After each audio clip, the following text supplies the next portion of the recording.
Today we're going to take a closer look at the left hand. Now there's not one constant position that you'll always have your left hand in. It's going to be evolving as you play, constantly moving around and changing. But we're going to continue with the hand position that we had in our intro lesson.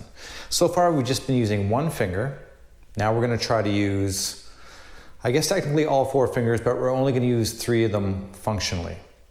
Now we're going to look at two main hand positions, and the primary difference between these hand positions is going to be the placement of your thumb. So let's get back to our regular hand position that we had in the intro lesson, which looked about like this. Now we'll take a little bit closer look at your fingers, and specifically how to bend your fingers. So I want you guys to think about the strongest way, the most force with the least amount of effort that you can get with your fingers. Think about if you were holding on for dear life off a cliff. If you're holding on, you would hold on like this with your hand curled around. You would not hold on with your hand flat like that. Well, maybe you would, but you probably wouldn't last too long.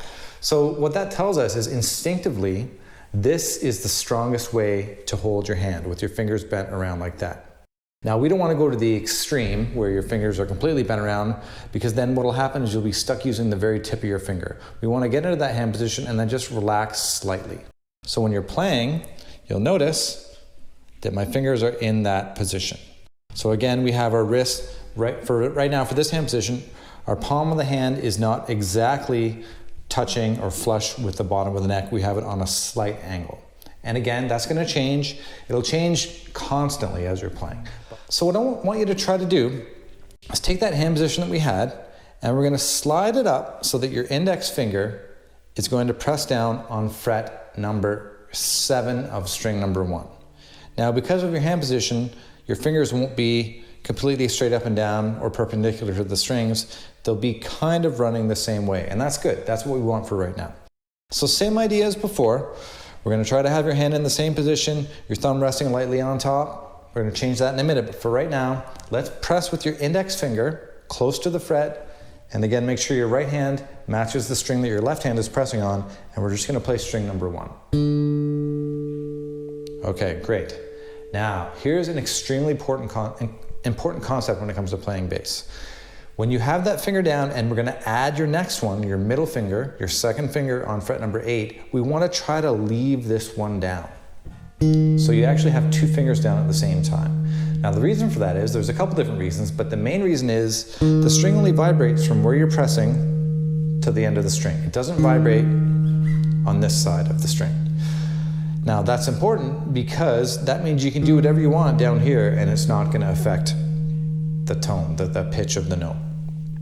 Now, say you had to go back and forth between two notes, for example, this fret 7 and 8.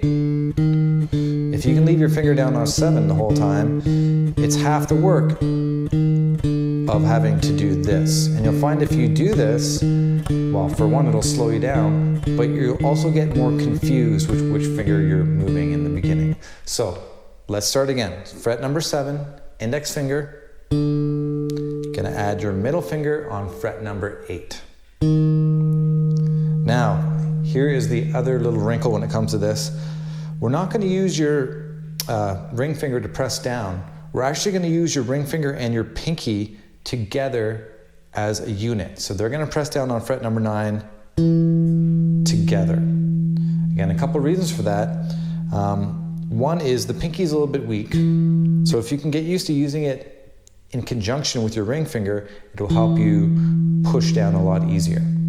Now, if you ever want to transition into the upright bass or the double bass or the bass violin, whatever you want to call it, this is the hand position that the double bass uses. It uses index, middle, and then these two together.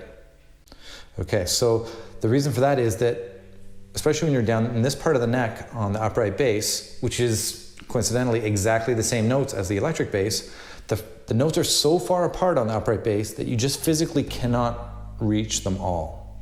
So, just want to let you guys know, if you ever want to try out the upright bass, it's not completely different than this. It's going to feel different, but it's the same animal. So here we go. Let's try one more time. Fret 7 with your index, fret 8, middle, fret 9 with your pinky. Now what we're going to try to do is we have all our fingers down. We're going to try and go backwards. So we're going to play 9. Now, when we lift off, we're gonna have to lift off 2 fingers at once. And then lift off your middle finger till we're back to fret number 7. Now in the beginning, when you lift off fingers, they're probably gonna go really far away because mentally you're trying to distance yourself from where you were pressing down. But eventually, you want them to try to stay a little bit closer to the string so that when you need to go back down, it's easier to do. Personally, I have a hard time with my pinky. My pinky has a mind of its own and wants to do all these crazy things and flop around, so I have to be a little bit more mindful of that. So now we're gonna do the same idea, but we're gonna move over to string number 2. So we're gonna start with index finger on 7, and then middle on 8, pinky on 9. And then going backwards, 9, 8, 7. And you can probably guess what's coming next. We're gonna go to string number 3. Now when you do this, yes, you are gonna reach a bit more with your fingers, but the idea is that you're going to start turning your hand with your palm coming a little closer to the neck of the bass so that you can reach. We don't want to have to stretch over. So here's string number 1. Now when I go to string number 3, you see how I'm just kind of rotating with the pivot point being my thumb? So try to do that now. Play string number 1, and then as you move this finger over to string number 3, try not to lift it and move it. I mean, that's a small part of the motion, but try to think more of just rotating your wrist, or you can also focus on your elbow coming in tighter to your body, almost touching your hip. So let's go to string number 3 now. And you'll notice, and this is a good intro to the next part of the lesson, your thumb now, because of the nature of what we're doing, is starting to creep towards the back of the neck, and that's good. That's what we're going for. So fret number 7, index finger, fret number 8, middle finger, fret number 9, pinky and ring finger together. So now let's go backwards, 9, 8, and 7. Okay, surprise, surprise. String number 4, same idea, but now we're gonna rotate a little bit more, and at this point, your thumb will probably be on the back of the neck. Now when you do that, we don't want to necessarily press with the flat part of the thumb.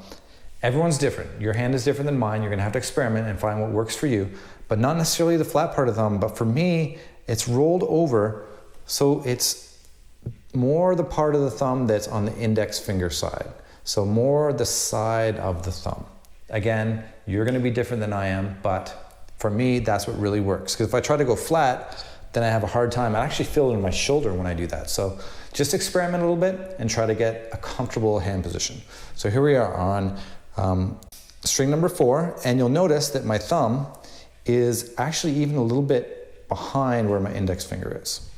So fret number 7, fret number 8, and then with both these fingers, fret number 9, and then we're going back. 9, 8, 7. So that's the first step. And if it's too much of a stretch, if it's too big for your hand here, it should be okay though, because we're only using a 3 fret span. If it's too much of a stretch, just move to a different fret. Maybe move up to fret number 10, 10, 11, 12. And just find a comfortable spot. But what we're gonna try to do is as soon as that feels comfortable, move 1 fret lower in pitch. So the next step would be to do it on 6, 7, 8 across all the strings. And then we're gonna keep going down, down, down, down, down until finally, hopefully you can get down to fret number 1, 1, 2, and 3. Okay, so that is the goal. Now, I started to explain this a little bit. This, for me, the way we're holding our hand, this is almost a recovery hand position. I tend to play for very, very long periods of time, especially on gigs. Sometimes there's some marathon gigs where you have, sets that are 2 hours long, and yeah, it's in the middle of the summer, and yeah, it's just a crazy, crazy time. So for me, this is my recovery hand position because this fist takes very little effort to press with. It's the strongest thing that we can do, is make a fist. However, for me, the preferred way to hold my hand is the way we ended up before, where your thumb is in the middle of the back of the neck, a little bit rotated to the index finger side of your thumb, and your fingers now will be going completely opposite or perpendicular from the strings. Again, we're still trying to press with the same spot, not the tip, not the bottom, just kind of on a 45 degree on the end. And we're trying to get those fingers nice and angled like that. So one way you can think about it is making a C with your left hand and then just straightening out your thumb. Now, if you can, just try to take that hand position without changing it. You can see I still have it the same, and just plug it right in to your base. Now you might have to make some adjustments like getting this finger up closer. These three will be in pretty tight, but that's the idea. Now, again, there's a bunch of different reasons for this. One, it will be faster if you're holding your hand this way, but two, if you have to play a couple notes that, I mean, it's pretty rare that you'll play chords on bass, but if you need to play notes that are on adjacent strings, what'll happen is if you have your hand the way you had it before, if I try to play string number 1, it's gonna mute, it's not gonna make a good sound. But if we have it the way I just mentioned it, then all of a sudden, you can get both those notes ringing at the same time. Now there's a time and place for both of those, and we're gonna talk about all that, but for this exercise right now, we're gonna try to get that C, straighten out your thumb, and just put it so that your fingers are on fret 7, 8, and 9. And just repeat the same exercise we just did. Now that you're familiar with it, you can concentrate a little bit more as well as making your notes connected. And what I mean by that is to make sure that every note lasts right up until the next one starts. So it's not a big gap in between. So what you want to try to do is time your right hand. It's almost, I mean, it depends how fast you're playing, how hard you're playing, but it's almost, when this finger starts to come down, your right hand finger starts to come down as well. I'm exaggerating my motions here to show you guys what I mean, but eventually it gets smaller and smaller and smaller motions. So that is what we're trying for. And again, when you're playing your right hand, you don't want to rest and stop. You want to just have your finger come right through. So try that again and work your way down, work your way down, work your way down until you can finally get down to fret number 1, 2, and 3. And don't worry too much about the right hand. I know I mentioned try to make them smooth and connected, but really, as all the lessons we're doing, focus on one thing. Don't let the thing you're trying to practice suffer because you're worried about the other stuff. We are working on our right hand separately and not focusing on our left hand. Now we're working on our left hand and not focusing on the right hand. Hopefully what you practice with the right hand will be a little bit second nature, and it'll all come through when you're doing these exercises.